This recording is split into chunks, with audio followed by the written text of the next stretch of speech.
Good morning. Welcome to Math 122. This is Professor Campo. We are going to start chapter 2 today. Pretty exciting. I always feel like I should do a little song and dance when we start a new chapter. I'm also excited because I have a new easel. Two of my children made me an easel to hold the board, so it's up a good height. Should hopefully make this a better system for recording videos. So chapter 2, we get into polynomial and rational functions. Today in particular, we're going to talk about quadratic functions and models. Most of you are probably already familiar with parabolas. Those are the functions that have x squared in them. So the graph of a quadratic equation, and I will have the PowerPoint off to the side here. Sometimes I may pick it up and bring it a little closer to the camera, but we are in section 2.1, so you can follow along with that PowerPoint. And we're on slide number 5. So we have linear functions that look like f of x equals ax plus b. They might look like f of x equals c. That's a constant function. And then we have squaring functions, or something with an x squared in it. And that's what we're going to focus on in this chapter, or in this section. But those are all polynomial functions. A polynomial has can take on all kinds of forms, but it needs to follow this kind of a pattern. So a is some sort of coefficient, a sub n, x to the n plus a sub n minus 1. This would just be your second term, is what that indicates, x to the n minus 1 plus dot dot dot, something like ax, a sub 2x squared plus a sub 1 x to the first, and we don't usually write that, but I'm just going to for a second write that down, and then a sub 0. So let me work backwards. So if we have our constant term, a sub 0, just some sort of constant, the next term would be x to the first power. So the first coefficient and x to the first power. The second coefficient, x is x squared. Let's march over here where we have x to the n minus 1, and we have our a n minus 1. So our n minus 1 coefficient, x to the n, a sub n, the n coefficient. So whatever this highest power is, that's what the n is. We talk about the degrees of function. This constant term has a degree of 0. This term here has a degree of 1. And this term here has a degree of 2. And it's these functions with the degree of 2 that are quadratic functions, and that's what we're going to work with today. Here's a variety of options for quadratic functions. They all follow the pattern where x is to the second power.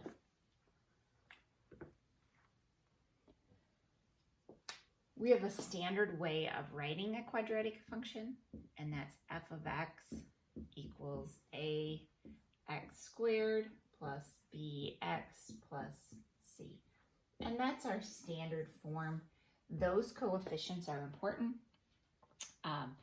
This function makes a parabola. It's U-shaped. I always actually think of it, the inverted is what happens when you throw a ball up in the air. And they talked about satellite dishes and flashlight being reflected off of something. All of those follow the parabolic function. But again, I always think of it in balls. So parabolas are symmetric with respect to a line called the axis of symmetry. That's the axis that comes right up the center, and it can point upwards, it can point downwards. With a positive coefficient, it points up. With a negative coefficient, it points down. This point right here at the lowest point, that's called a vertex.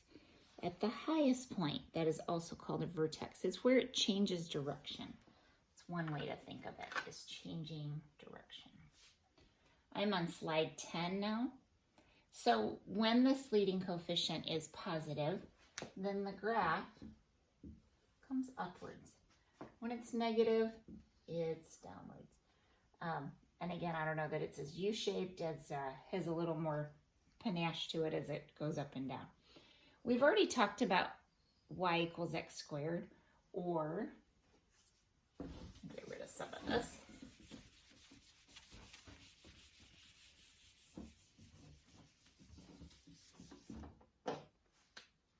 Or the function f of x equals ax squared.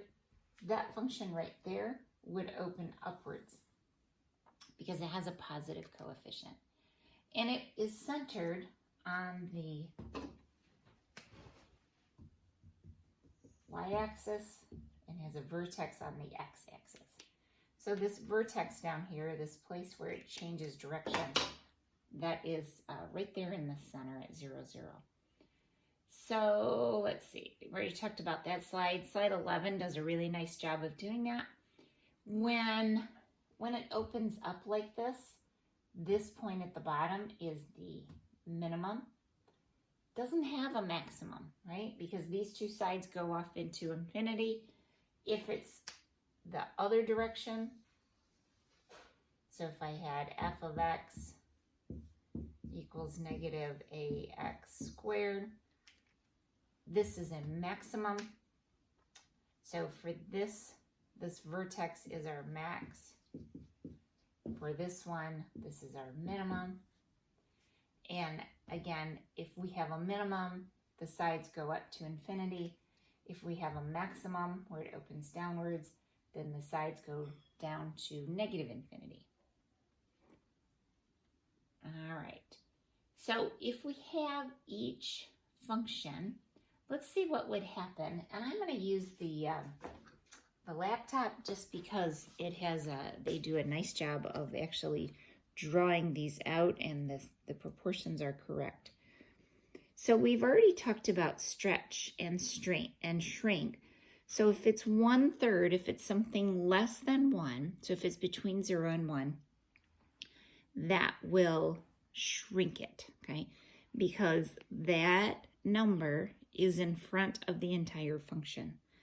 The 2 stretches it. It makes it taller. I always think of it as it gets bigger faster. So if I took this function, f of x, or y equals 1/3 x squared, and compared it with y equals x squared. So remember, that's our parent function. That's what we always compare with, is y equals x squared. The y equals 1/3 x is going to get big slower. So that's vertical shrink.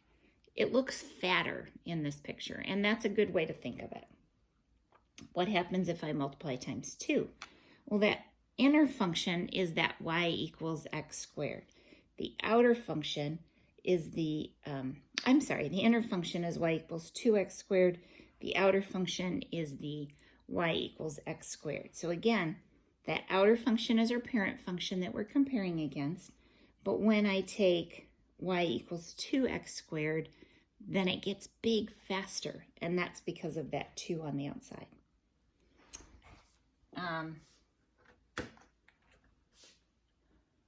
Let's just keep going for a second.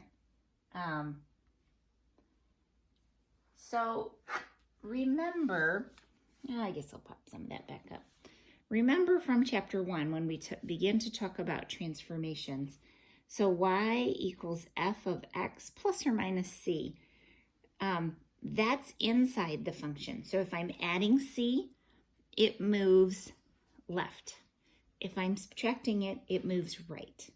So that's left and right. If I am adding outside of the function, then I'm going to shift up and down. So let me write some of these down here. So if I have y equals f of x minus c, or y equals f of x plus c, this shifts to the right. So that's a horizontal shift. this shifts to the left. So these two are horizontal. And then we'll write our vertical shifts.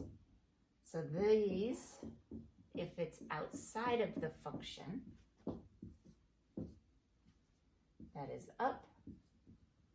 And this is not new. You guys have seen this before, excuse me, in chapter 1. So if we're subtracting C, that's down. So this is our vertical shift. And again, we want to always start with our parent function, which is y equals x squared. The negative on the outside of the function flips it up and down. All right, so if I was to look at a function that did this, so let's draw an axis here and put some little tick marks in. So if I have a function that opens down, I can look at this parent function. Okay, so here's my y equals x squared. Here's my my new function, y equals negative x squared plus 1. So y equals negative x squared plus 1. First of all, I see the negative, so that flips. So the negative makes it flip across the x-axis. And then I have a 1 on the outside of the function. So that shifts this vertex up 1. So this portion shifts it up. Okay, so we want to shift that up. If I were to look at another function and see that, oops, let's try this axis in green. I don't like that. A little easier to see what's going on. I'll put some tick marks in. So 1, 2, 3, minus 1, minus 1, minus 2, minus 3. And then we have 1, 2, 3, and negative 1, negative 2, negative 3. Put a negative 4 on there. And let me draw this parent function in red. So here's my parent function, which is y equals x squared. And then if I have a new function that is, let's see, it says it's centered at negative 2, 3, and goes up kind of like this. So it says this function, we'll call it g of x for just giving it a different name, x plus 2 squared minus 3. So first of all, let's do the minus 3. So because it's outside of the function, we're going to shift up and down. It's negative, we're going to shift down. So that's how we get to this negative 3. But then the 2 is inside the function. So because that's plus 2, I know I'm shifting to the left, a negative 2. So my vertex is down here. And really, I can do a pretty good job of graphing by just knowing the vertex. If I want to be more precise, I could graph a couple more points and know how quickly it moves up and down. All right, the standard form of the quadratic equation looks like this. And then we're going to practice putting it into this format. So this is my standard form.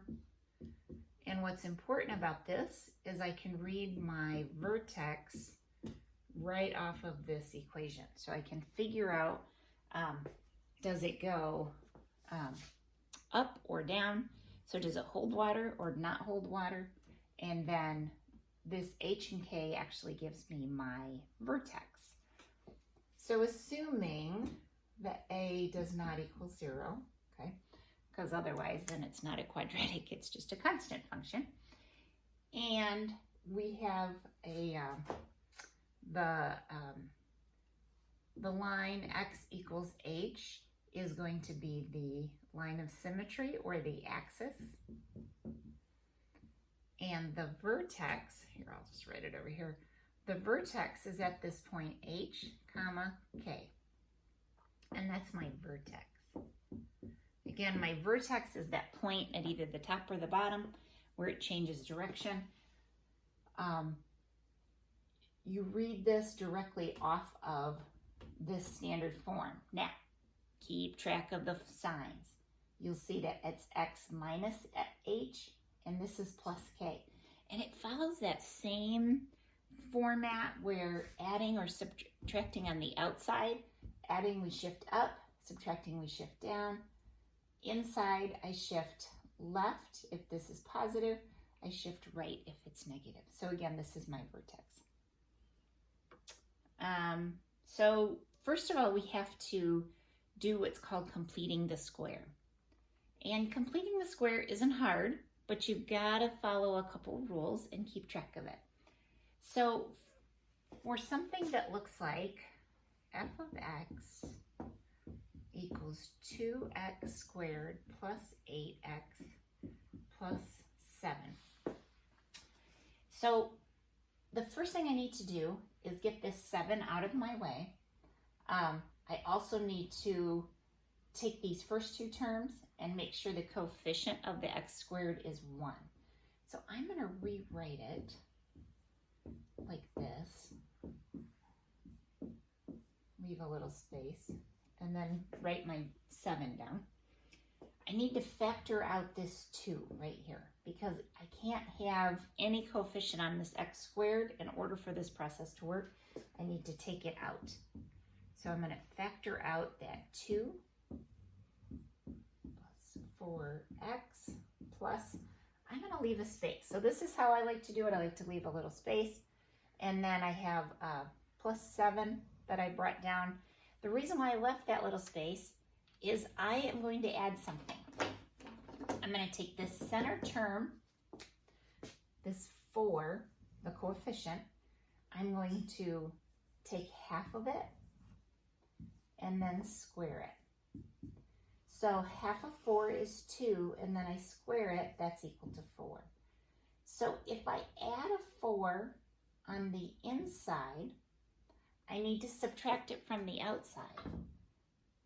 But you'll notice it's not actually 4, right? I actually have 8. Why do I have 8? Because I have this coefficient of 2. So I'm adding the 4 on the inside, but then I have to compensate for that because I can't just add in the middle of an equation. I can add and subtract. So if I add the 4, then I'm going to subtract an 8. And actually, we could write this in 2 steps. We could write it a different way that might actually be helpful.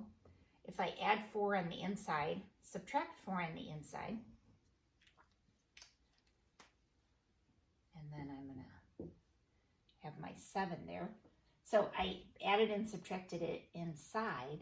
So now I have 2 times x squared plus 4x plus 4. Now we'll take this out. 2 times negative 4 is negative 8 plus 7. So now I can actually do my factoring. And this would be a perfect square. If you remember all your special factoring situations, this is x plus 2. Okay? So think about factoring x squared plus 4x plus 4. If I factor that, that's x plus 2. And it's quantity squared. Negative 8 plus 7 is a minus 1. So now I have it in my standard form. Now I know that, here, and we're on slide 20. So this is slide 20, if that's helpful. Now I know where my vertex is. Let me keep popping down. That's all the way up to slide 22 because they break this down really nicely.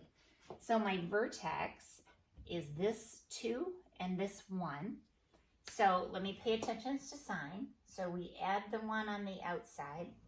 So my vertex in this case is going to be a negative 2 and a positive 1.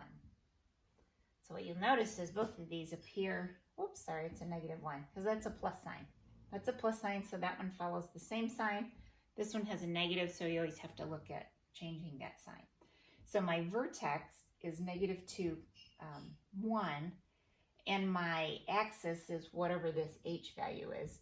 So it's going to be along the -2 axis there. So to draw this, I was going to draw this quickly. My vertex would be at -2, 1, and it's going to go something like that. Okay, and that's what that would look like. And they have a nice picture on slide number 22. Okay, so that's completing the square. Now, I will do another video later with some more of these. Completing the square is one of those things you just need to see several of them, and we'll do that.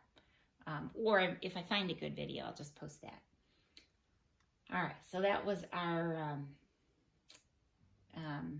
if for some reason you can't find, if it doesn't factor nice, if you can't get it into this completing the square formula, you can always use the quadratic formula. So if I have ax, and again, maybe we'll find a video on that because I want to keep this one fairly short.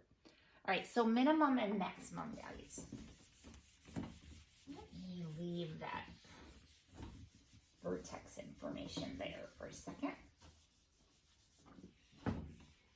So minimum and maximum values. So when we complete the square, so again, if we have it in, if it starts in a format that looks like this, f of x equals ax squared plus bx plus c, and I rewrite it doing, pretend I did completing the square, and it's, you don't have to know how to do that in this case. You can. C minus b squared over 4a. Okay. So I could do something like that, and that would be in the standard form. Using that information, my vertex is going to follow, it's the same h and k values, but I could also think of it as b over 2a, comma, I'm just going to write the y value. So what is the y value? It's evaluating the function at this x point, which is -b over 2a. So a good summary on slide 27 of what direction we're heading. So example 5, which starts on slide 28, talks about a baseball. So I love to use balls to talk about parabolas because I think that's something we can all relate to. So the path of a baseball after being hit is given by the function f of x equals -0.0032x squared plus x plus 3, where f of x is the height of the baseball. Let me write this function now.